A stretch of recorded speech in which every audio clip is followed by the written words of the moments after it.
Akhil Bharatiya police हक्क संरक्षण संघटनेच्या वतीने दिनेश कुलकर्णी महाराष्ट्र संघटक यांच्या मार्गदर्शनाखाली आज माननीय सुधाकर बावस्कर साहेब, पोलीस निरीक्षक,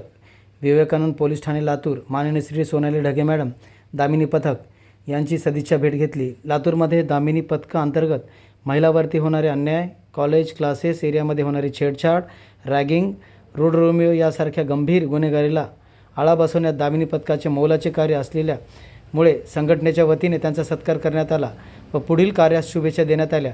याप्रसंगी माननीय लक्ष्मण पवार, अशोक कनसे, शीतल लाडे, प्रवीण जाधव, कोमल कांबळे, बालिका पोतराजे, अनिसा शेख, विद्या पाटील, भोसले साहेब तसेच अन्य पदाधिकारी या ठिकाणी उपस्थित होते व त्यांनी